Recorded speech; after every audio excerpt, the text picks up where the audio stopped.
Ryan Garrido, why is it that everyone wants to get into dropshipping so that they can travel the world, but only a few are ever actually able to get their business to that point? It's a great question, Robbie. I think that most people, they want to get into drop shipping because everybody wants to live wherever they want. They want to travel the world. They want to be their own boss. They want to decide their own future. But I would say the biggest thing that separates people that want to do it versus ones that actually are successful is really comes down to work ethic. Really, a lot of people that are willing to put in the time, the hours, the effort necessary are the ones who are able to really succeed in not just drop shipping, but any venture. I particularly chose drop shipping my ticket as my business. I did well funding other things, but I would say even broader than that, the number one thing that separates people who are successful from ones that aren't, in my experience, is big goals. The people who are successful, they have much bigger and broader goals than people who aren't. So that's the clear delineation between the two categories. If that's what you're getting at. Yeah. So big goals is the dividing line of who's going to get ahead and who's going to get left behind. 100%. Most people, they have very small goals, right? They say, oh, well, you ask somebody on the street, just pull some random person off the city block and go, hey, what are your goals? They might look at you like, what? I don't know. I want to eat a pizza tomorrow. That's my goal, right? I want to go home and watch Netflix. That's my goal, right? I can't wait to see the new, I don't even know these shows, Game of Thrones, whatever new show is out. That's my goal, right? But when you talk to a business owner or a successful person, you ask them their goals, you can't get them to shut up about it once you ask them because they have so many goals and they're so big and broad. So that's what I would say is 100% the difference maker between people who are successful and not successful, regardless of what industry, profession, or what they decide to pursue ultimately. Yeah, I appreciate the in-depth explanation. To those listening at home, this is the High Ticket AI Systems podcast where we talk with real business owners about what is really helping them grow their business. Today, we're here with Ryan Garrido, legend in the making, not just in drop shipping, also in world traveling and funding, I believe, which we are going to get into. Ryan, apart from your own drop shipping, with Dropshipping High Ticket, what is your business? What is your offer and how is it positioned for the people that you sell to? Sure. So it's very interesting you asked that. The base question is I teach people how to start their own online high ticket drop shipping businesses, right? So the best place to start would be with my own personal story, right? So I started this process by a friend of mine that I knew from high school was posting on Facebook.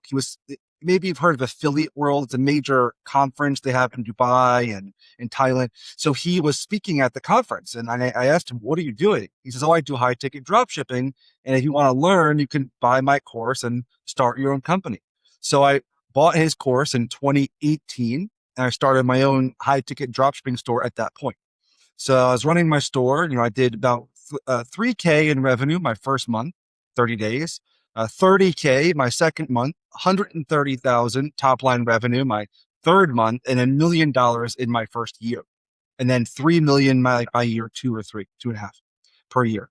So, and then I capped out around 4 million and I was doing quite well. And all my friends and family, obviously, they see me posting on Facebook, staying in 5-star hotels and taking, first class air travel. And I'm posting. People said, "What are you doing? How are you? I know what's going on." So I said, "Okay, well, I decided at that time I didn't want to teach people, but just to kind of get people, so many people would ask me, what are you doing? I said, okay, well, I'll record what I'm doing. I made a video course just for my friends and family, just because I can't explain what I do in 20 minutes or 30 minutes, right? I just said, hey, watch this course that I made, but 10 hours of content. And then no one asked me any more questions. I could just enjoy my dinner or my lunch and have fun with my friends rather than pestering me about what I do for work, right? So that was my original kind of foray into this entire thing.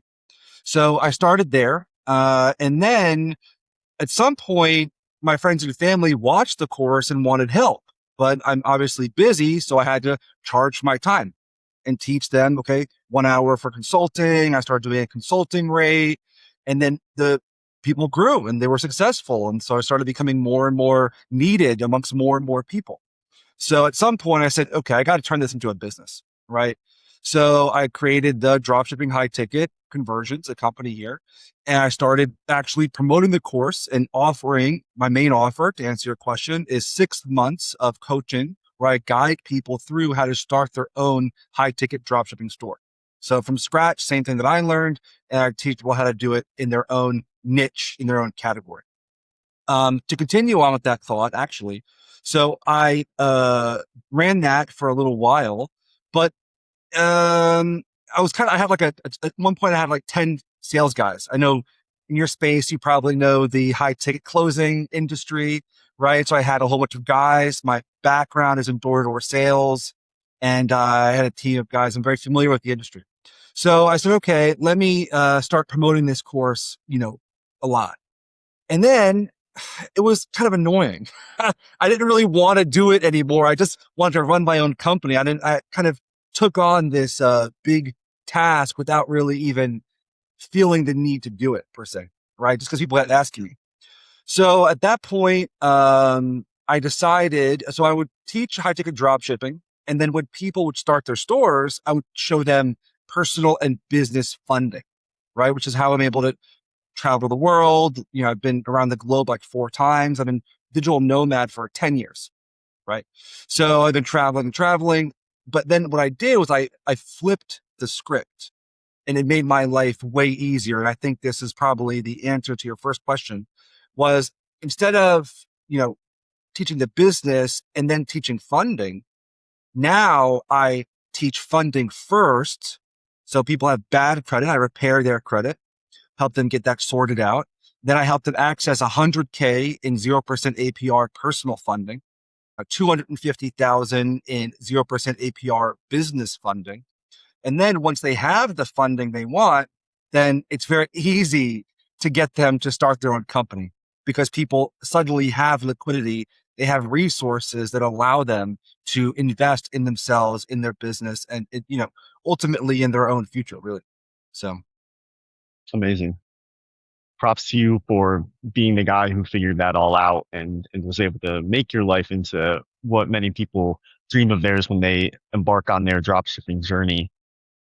There's so many dropshipping courses and coaches and gurus out there right now.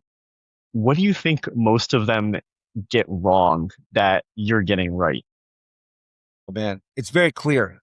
So 99.99% of drop shippers, they are number one flavor of the month, right? So you probably remember fidget spinners, Of probably, course, yeah. right? So a lot of people are doing low ticket drop shipping, right? So low ticket drop shipping is the model that everyone knows about, right? So you have products from Alibaba, stuff from China, you import it in, delivery times are 14 days plus. It's better now, but the profit margin, the gross profit is what, $2 or $3 per sale. So suddenly you have to deal with 3,000 orders to make $100 or whatever the numbers work out to be, right? So it's almost not worth it. What I do is specifically high ticket drop shipping. And before I explain that, let me just take a step back. And for those who may not know what drop shipping is, the model itself, right? So ultimately, I have a brand website. Customers purchase from my website. Then I give the order to the manufacturer, and the manufacturer ships directly to the customer. That's the drop shipping model, right? So I don't hold the inventory. I don't touch the inventory. I focus primarily on branding and marketing. So high ticket drop shipping, which is what 99.99% of people don't do, is expensive stuff. So think saunas, couches, outdoor furniture, pergolas, gazebos, hot tubs, things that are typically over $700 or more. Also, it's US manufacturers to US customers, or in some case, European manufacturers to European customers, right? So no customs, no expensive shipping costs, no tariffs, things like that, right? Those things don't affect the business model. So that's the high ticket drop shipping model. And that's what I've been doing. So I think the biggest thing that people get wrong, to answer your question directly, is they do low ticket drop shipping. So they have to sell, they make $4 per unit, and it's not sustainable. In my case, profit margins are, I don't know, gross profit is probably, $500 to $2,000 plus per sale. So it's a much, much, much more lucrative business model compared to the low ticket, people who try to, get away with like a free YouTube content to start their business. Right. And I think that's what a lot of coaches are doing. It's interesting that you mentioned saunas because I get a lot of saunas in my own feed. And I guess I never thought that that's drop shipping at its core too. Yeah. And some of them are priced $600 to $1,000 and they'll come and drop a box at your house and it's a wooden sauna. What are some other examples of items that you like to sell? Well, my particular niche. So most people in the industry don't share their niche. I will because I don't really mind. I'm the industry leader on this topic. I don't show the actual site, but I sell bounce houses. If you're familiar with like bouncy castles and like children's parties and events, stuff like that. But there's so many. Some of my clients do on like treadmills, outdoor sheds, scuba diving equipment. I mean, the list literally goes on and on and on. Anything expensive. So anybody who wants to kind of open up their eyes to this perspective, the very, very, very first step is just to begin to recognize expensive things around you. So most often when we live our life, a lot of things just kind of blend into the background. You're so used to seeing like a bench in the park you don't realize, well, somebody had to buy that. Somebody had to build that. Somebody had to purchase that, right? A ventilation system for commercial refrigeration units. Someone had to buy that, right? Everything that kind of blends in the background to start to identify expensive things that are around you. That's step one for somebody who's interested to kind of start that path. I see. And is the reason that you start with funding because you need funding to get your hands on these more expensive products? And you think it's not worth wasting your time with those little trinkets? Good question. Yeah. So actually, there's no need to have a lot of money, right? So somebody who begins could start the entire process with $500 for advertising, plus maybe 200 or 300 for, software. Shopify has some cost and there's a little $5 a month. The domain is $10, right? So you do have to have some funds to begin. If you're struggling to, pay for lunch, probably not the best time to start a business, right? You probably got to get that taken care of first. What I talk about for the funding perspective is that exact reason is most people want to be an entrepreneur, right? They want to start a company. They want to be their own boss.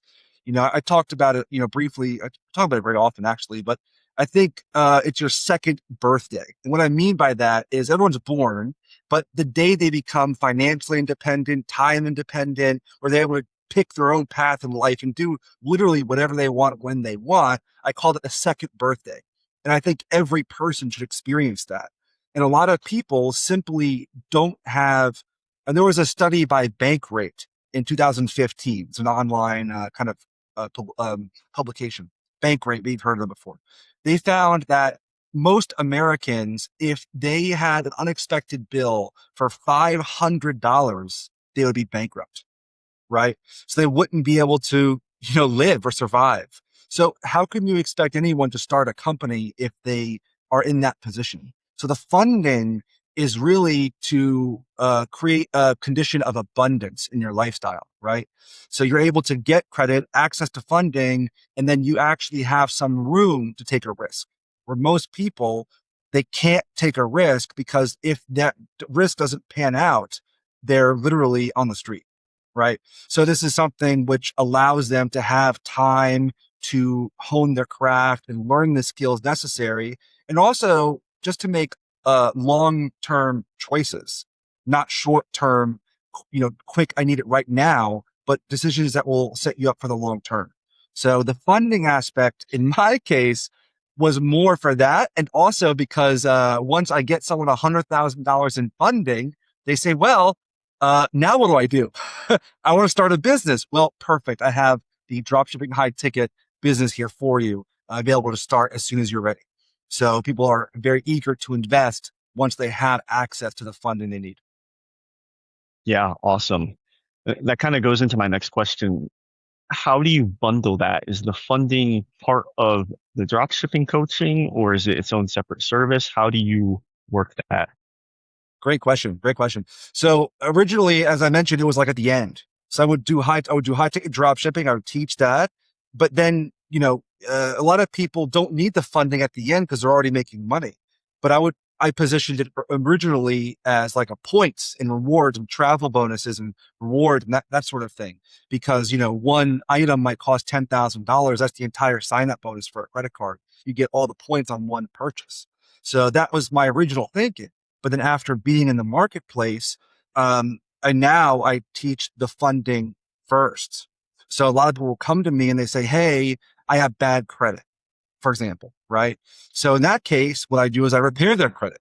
There's laws in America and the FCRA, the Fair Credit Reporting Act. You're actually in control of your credit report. So you can get any derogatories, charge-offs, collections, bankruptcies just off your credit report, and it's perfectly legal. So people don't know that they are in control of their credit reports. So I learned this process. I started helping people repair their credit, get back on their feet, and then access the funding and then get into the program.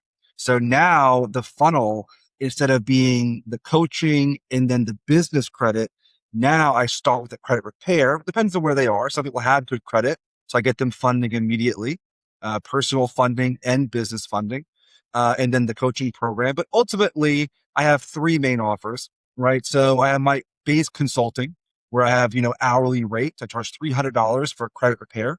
So that'll be a one-time call where I go through all the steps.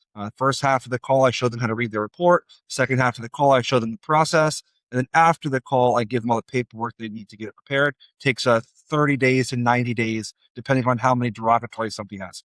Second program I have is the personal credit class. So once a week, we meet and I have a whole class at 1 p.m. Eastern. And I teach people how to access 100K and 0% personal funding.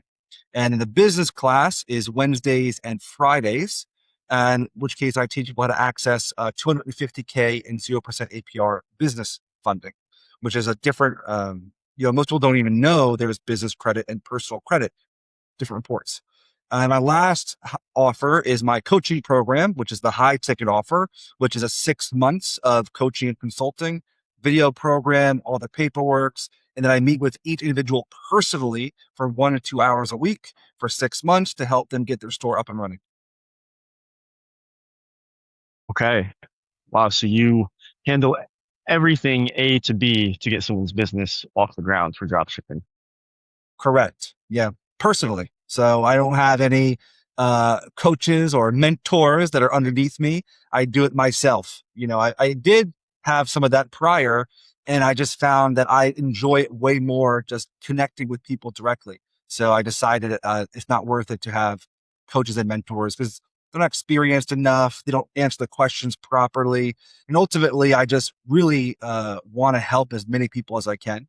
My personal passion is to create as many entrepreneurs and to give as many people that second birthday as I possibly can while I'm here. Yeah, that's awesome. That was going to be my next question as far as how many people you have under the hood. And Sure. obviously, like I said, there's so many courses and coaches out there. And I think, of course, to scale, you want to start hiring a bunch of coaches and a bunch of, CSMs. But Right. immediately your product is going to start to deteriorate. It doesn't matter how good the coaches are. It's never going to be exactly Right. what you had envisioned. And I'm sure that goes even farther as you go get into the credit repair stuff. How, let's take the average American, let's say, you probably know better what the average American looks like financially than I do. Given how much money they have in their bank account and what their credit score is, can anyone just get funding? Can anyone have credit repair and get funding? Yeah. Yeah. That's the crazy part. So the credit, anybody can access it. So a lot of people, most people are under the impression if you have a late payment, a derogatory, you have to wait 7 years for that to fall off your report. Inquiries take 2 years to fall off your report. And that is, in some cases, true. But ultimately, the way the law is written, I call it slippage. So the law is written in one way. Anyone can look it up. It's the Fair Credit Reporting Act. This is a law which governs the credit report. So the way the law is written and the way that they actually operate are quite different. So I call it slippage, right? The way the law was written and then the way things actually operate over time have just gotten a little bit different. And then now is completely different than it used to be. So the way the law is written, all of the federal protections protect you as the consumer. So I kind of I draw an analogy like this. So imagine you're at war. You're in the foxhole. You're in the trenches. You got a Kevlar, bazooka, ammunition, AK-47, all the ammunition you want, and the creditor, the lender, whoever is on your credit report, is in the field naked with no weapons. I mean, every law protects the individual, the consumer. So if you dispute or you say, hey, I'm not familiar with this account, they have to provide evidence to say no. They don't keep those records, oddly enough. So they oftentimes cannot actually provide validation. And the way the law is written, if they cannot provide it, therefore it must be deleted. So that's a quick high level overview of the credit report. Ultimately, because of this process, you as an individual are in control of your credit report. It is not something beyond your control. So that's the most important, I think, foundational principle that somebody should kind of chew on and kind of get familiar with. And then after that, once the credit is repaired, it usually takes between 30, 60 to 90 days, depending upon if there's sticky accounts. I call them sticky accounts. Maybe they take 2 rounds of disputes, perhaps. Once those are removed, then you can immediately access up to 100,000 plus. So I'd say up to, but generally 60 to 100,000 in funding within 30 to 40 days after the negative and derogatory accounts are removed from the report. If somebody has some derogatories, if somebody comes to me and says, hey, I got good credit, I never even looked at it, I don't have any late payments or charge or nothing like that, then that person is eligible for funding immediately. They could access, $200,000 in 2 months if they wanted to. And I'm assuming most of these funding instances are loans. Where are these loans coming from typically? Yeah, good question. So mostly not loans. Some could be loans, right? There are some loan programs out there that have good rates and so forth, but the majority of it, let's say 60 to 80% of it, would come through 0% APR credit cards. So introductory offers, right? So you can sign up for a credit card. A credit card will have an intro offer of 0%, meaning no interest for 1 year. Some are up to 21 months. And you get that card and you get, the balance on there. There's ways to kind of hack the system so you get a much higher credit limit than if you would have just went out there with no education or training. So there's ways of getting a much higher limit. And then you'll have, let's say you open one card to give you 15,000 or 20,000 or even 10,000. You open 3 or 4 cards, that you can see those numbers can add up pretty quickly.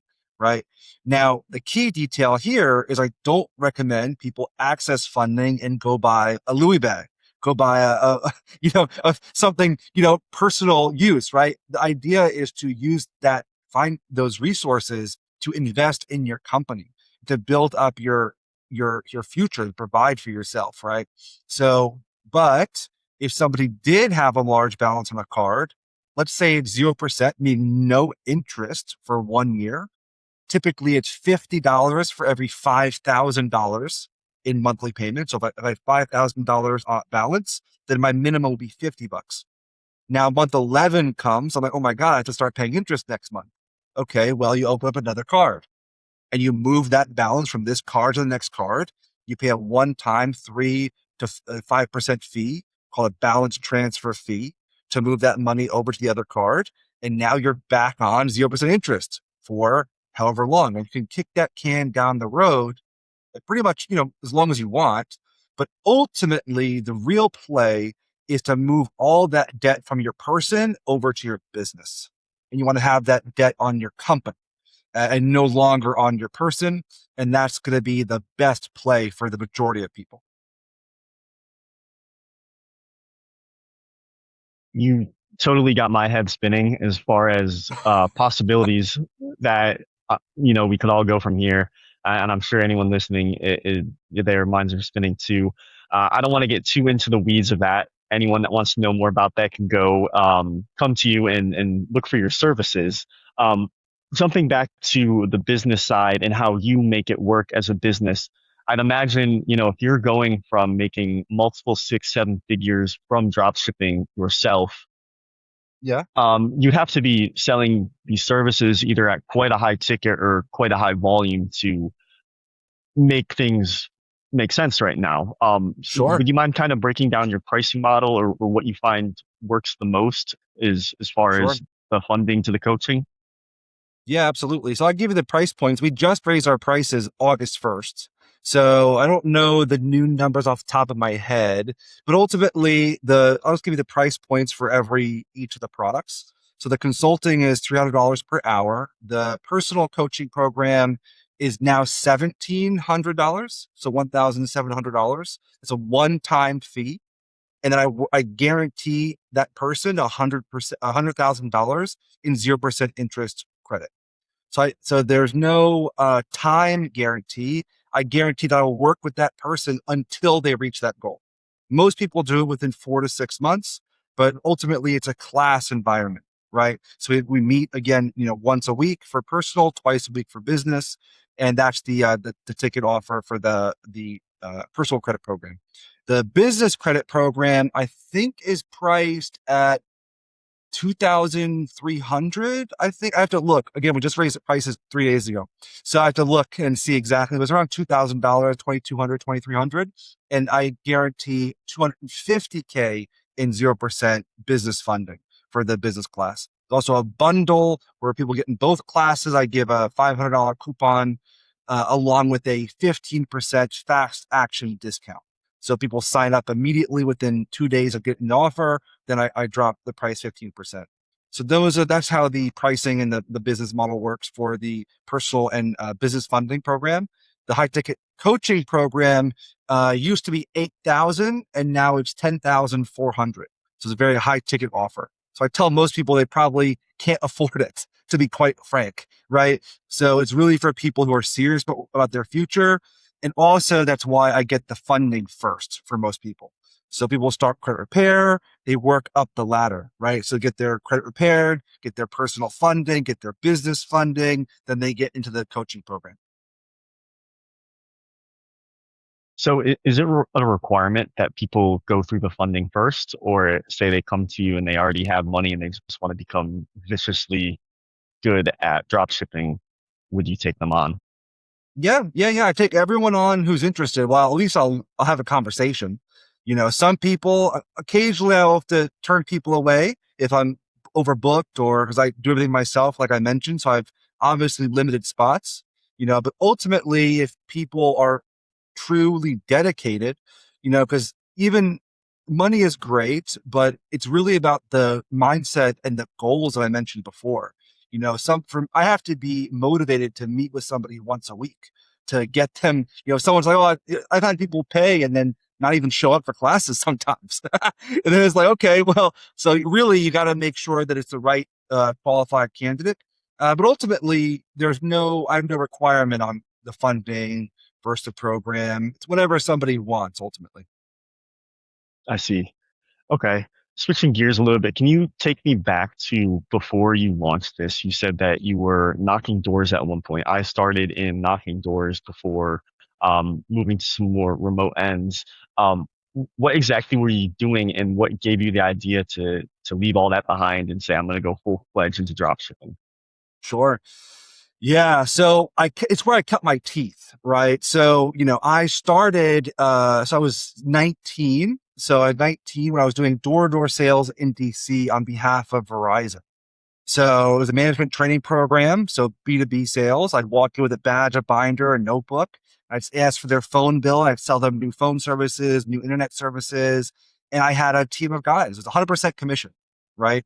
So I had a team of guys that I trained, recruited, I managed. I was interviewing daily, training daily, going out in the field. They just gave me a map. Hey, here's a map. Go out and talk to people, right? I had a tracking sheet. I had to note every business I talked to us, and all this sort of thing, right? So that was my original, and I started doing that even to go further, a little bit further back, because I always wanted to be very successful. I always wanted to be a billionaire, be extremely financially successful, to be able to provide the lifestyle that I wanted for myself, my family, my friends, and so forth. And I was very introverted. So I recognized that it's not really going to work unless I become outgoing and become good at sales. It's a foundation for any company. So I was like, hey, let me figure that out. So I did door to door. Did it for 3 years, no vacation, no holidays, just straight, 100% the entire time. And then, my life went up, made twists and turns and all these different things, but I had a moment where I could have opened up my own office with my team, moved to a new market, opened up the market, but at that time I started doing meditation. So I fell in love with meditation. So I decided to move to Korea when I was 23, 24, and I studied meditation full time for about a year and a half. And I just kind of wandered around. I started traveling a bit and teaching English in Korea for a little while and just kind of doing odds and ends things. And then that's when I fast forward to, I graduated in 2006, so I'm 37, right? So fast forwarding to 2017, I made a lot of, I had a big windfall. Uh, if you ever heard of the kimchi premium, you ever heard this term before? Kimchi premium? No, I like kimchi, but I've never heard of the kimchi premium. So it was a time where the price of Bitcoin in Korea was 30% higher than everywhere else in the world. It was like the end of 2017.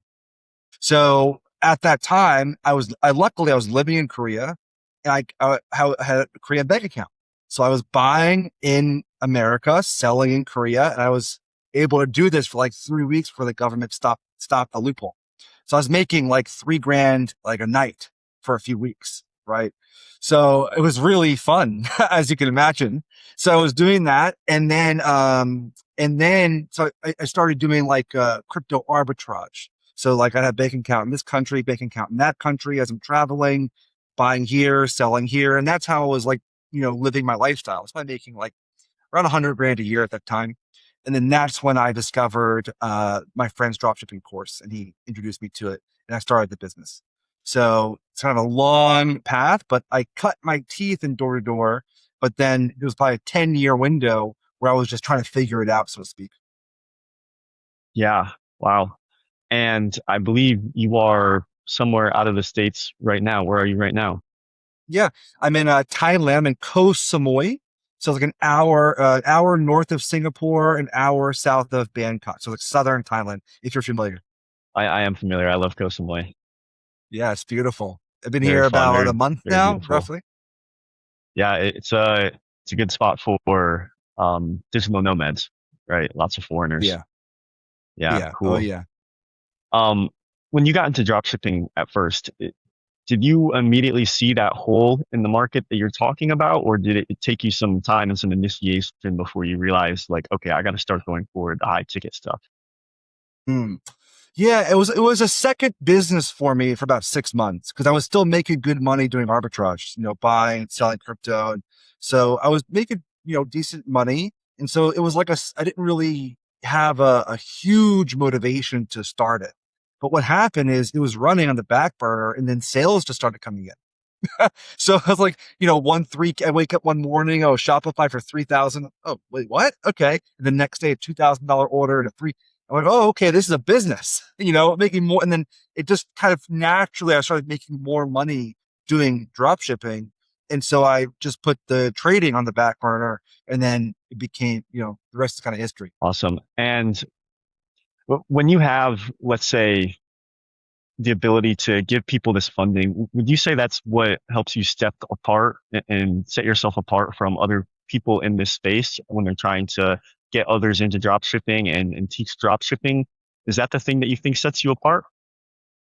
Man, that definitely does. That's one of the things, no doubt. The biggest one, I think, is the fact that I just don't water down my services, as you mentioned prior, with the customer service reps and coaches and mentors. It's kind of crazy, I think, to have somebody teach something who's never done it. So all these coaches, there's maybe like three or four other guys that there are even two of them who've been doing it longer than I have, but their reviews are horrible.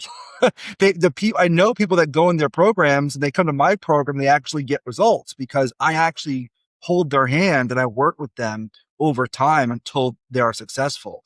Whereas most people, they just kind of, in my experience anyway, I'm speaking broadly, no, I'm not calling out any specific individual. I'm saying that most people, they'll kind of just get people the door, and then they'll have like this wall between them and then the client, right? And so they put up this virtual assistant wall. And so the virtual assistant, there's always this in between person. And so the client is never satisfied because they know this mentor or the customer service or whoever doesn't really know the answer. And so it's always filtered through somebody who's never done it. And so it just ends up in my kind of, my guesstimation, just not being as successful for other people that are doing it that way. So, and I just, I really enjoy helping people. So for me, it's fun. I don't understand why people would hide behind that sort of customer service reps or whatever. I don't even know if you call them coaches, mentors. It just doesn't make sense to have. Now I use the analogy of like skydiving. Like, would you learn how to skydive from somebody who's never been skydiving? It's crazy, Someone you can't see. right? Right, right. Anyway, Yeah. you get what I'm saying, right? Yeah, of course. How do you let that come across to your prospects? How are you getting clients right now? Mm. So a lot of it is like through JVs, so other people that I know in the industry. So they email their list, or I'll do like podcasts like this. I mean, when I'm in the space, especially now with AI, I mean, the inbox is just filled with everybody who wants your time. I mean, I get 10 podcast invitations a day. It's constant. Everybody wants to do SEO for you. There's so much solicitation these days, right? So I pick and choose ones I think I'm interested in. And also a lot of referrals, and then advertising, of course, so I advertise, on the dropshipping store itself. I spent somewhere in the neighborhood of like $500,000 in Google Ads, right? So I'm very competent in advertising. But for the coaching program, I tend to prefer mostly JVs. I do a little bit of YouTube content, stuff like that. And people just email me. Most of my clients I get just through email. They email me and we have a conversation. A lot of people, I get them funding first and they go, okay, well, now what do I do? Okay, well, let's start the program.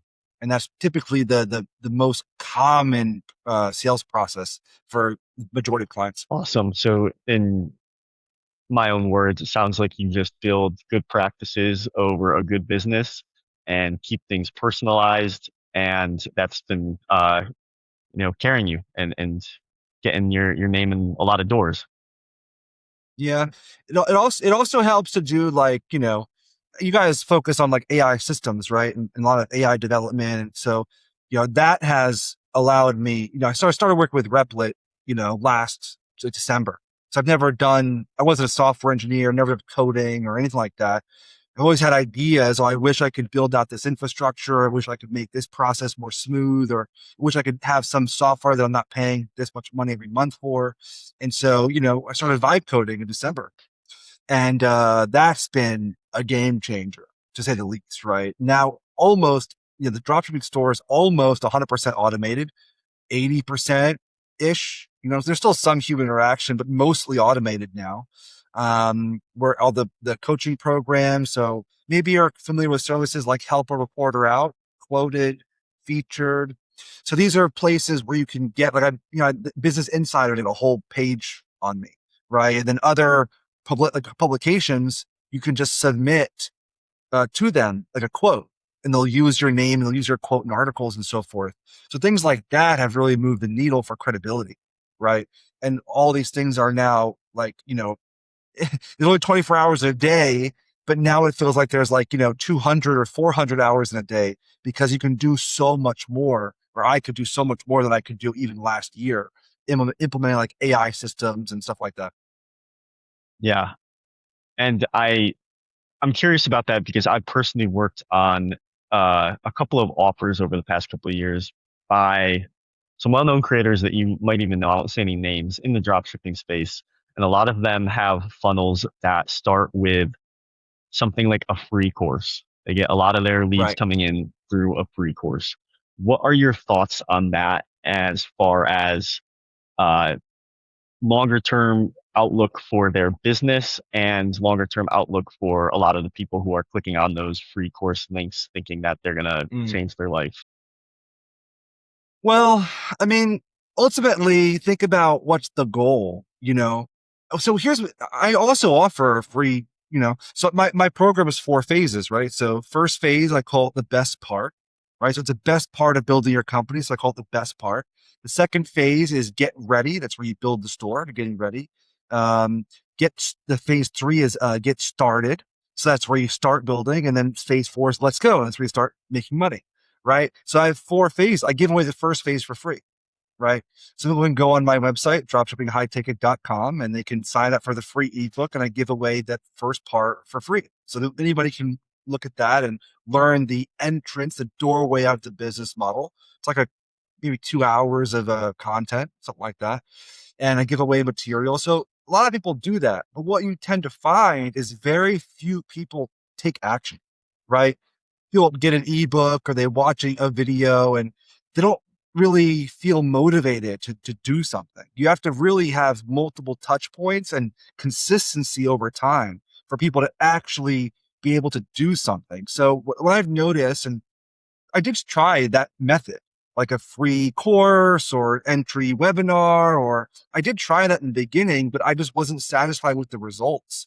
And I guess you could tweak it and tweak it and tweak it. And eventually you build up enough people to where the numbers make sense. But what I found is that most people were just confused, right? You look at like general knowledge and then you say, okay, well, how does that apply to me? I want to know how it applies to me, right? I don't want to know some general principles. Maybe my situation is different than the general. I don't know, right? That would be the person might be thinking like that. So a lot of people, they can't do anything because they're confused about this or that. So they need an opportunity to voice their questions, to ask, what is this or what is that? And to get their mindset right.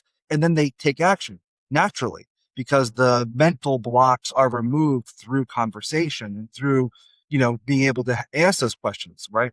So for me, that's been the best, no brainer position. Right. So with that in mind, I offer free email assistance, right? So anybody can email me and I don't charge for it. They can ask me 1,000 questions for a year and I'll guide you every step of the way for free through email.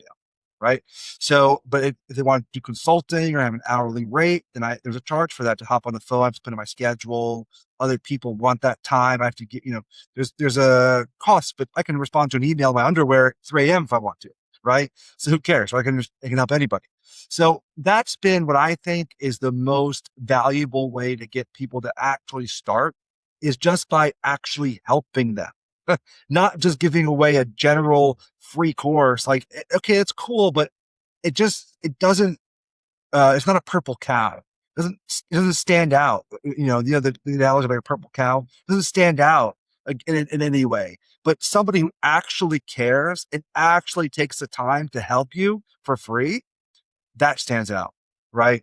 And so there's systems and processes I built to make that process easier for me to do because there's a lot of people. But ultimately, when you can do that with a true, sincere um, interest or just a sincerity, then people feel that. And then ultimately, their questions get answered and they go to the next step and the next step and the next step. And then they actually want to do it and they can see themselves kind of stepping into that role. So that's kind of been I think my calling card, I guess, is just sincerity and then just actually wanting people to win. I'm not, make money. You have to make money in life, right? If I'm going to pay for a service, it's just a natural thing to exchange value. But You have to actually have sincerity, I guess, is the main point I'm trying to make. You help people, you want to help people, and then they feel that and then they reciprocate.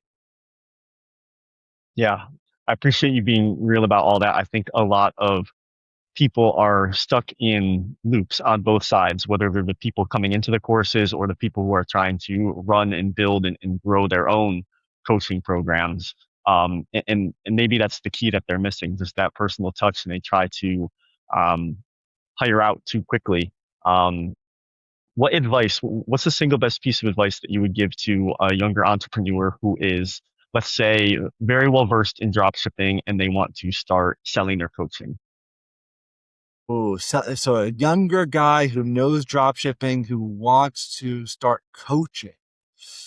I would teach people for free first. And nobody wants to do it because they don't want to give away their time, right? But I would either get in front of somebody else's audience and talk about it multiple times without the thought of any return, just giving away value for free, just constantly and with consistency, not just one time. That would be the first thing. Or just teaching people for free would be the most obvious way. But nobody really wants to do that. Everybody hears that from everyone, right? And they go, oh, yeah, that's the way to do it, but I'll do a different thing. You know what I'm saying? But ultimately, you need people, you need case studies, and you need just that momentum and that practice of working with somebody and getting them from point A to point B.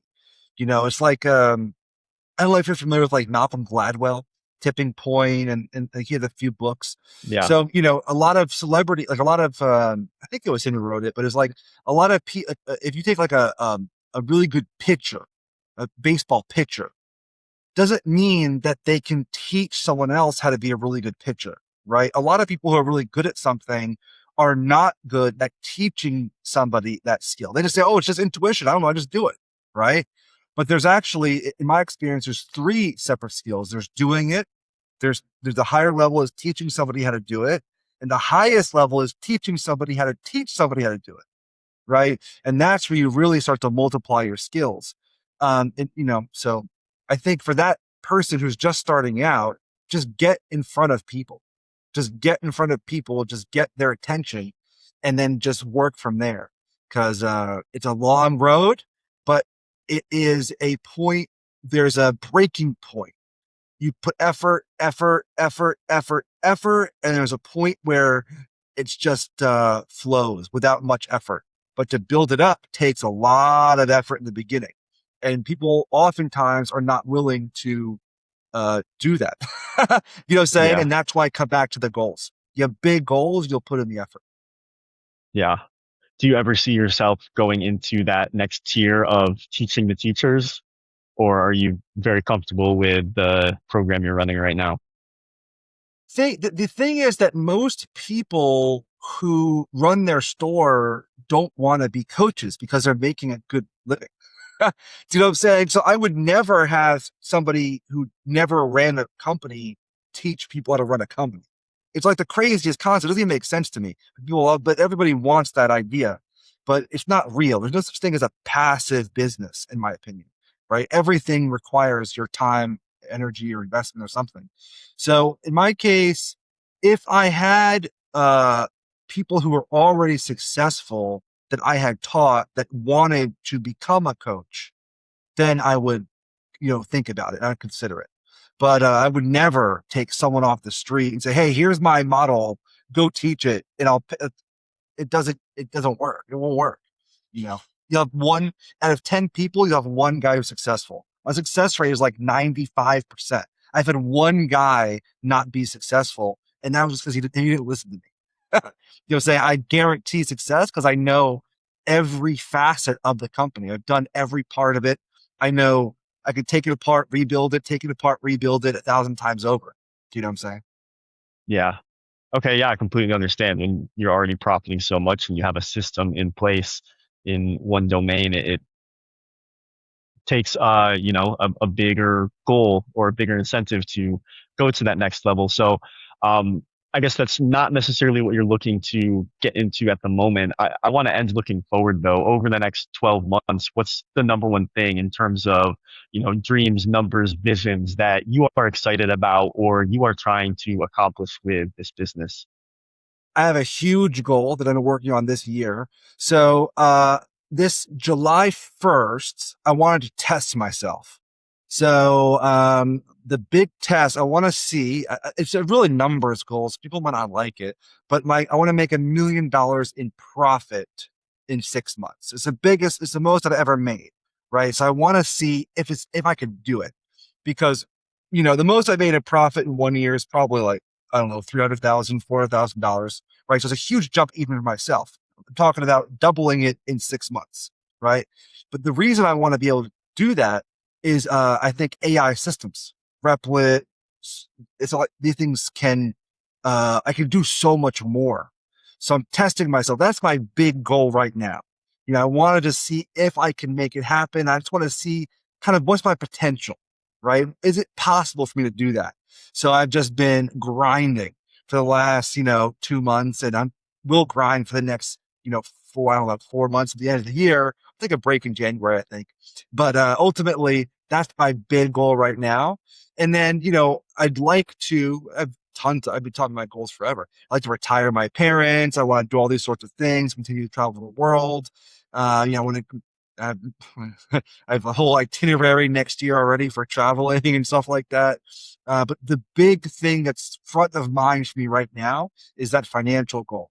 It's just something, in business, it's like you're doing well. You always want to see what could I do? I really push myself. I go to the gym every day. I'm super focused. Like what is possible? So I'm just trying to explore the boundaries of my potential to see what's possible. Awesome, Ryan. This has been an awesome conversation, especially for someone like me. I've also come from door to door, and I've always appreciated traveling and working in settings where I'm able to keep traveling and keep working in the domains that I want. So I really appreciate all of your advice and tidbits. Where can people find you if they want help with their either funding or drop shipping? Sure.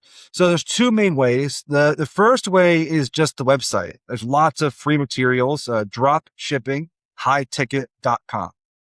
Very simple. I have the free ebook on there, as I mentioned, the free course. You can apply the newsletter. There's a blog with God knows how many articles at this point, 300, 400 articles all about drop shipping, how to get funding, how to start your own e-commerce business, tons of stuff on there for free if people are interested in that. The other way is my email. Just email me directly.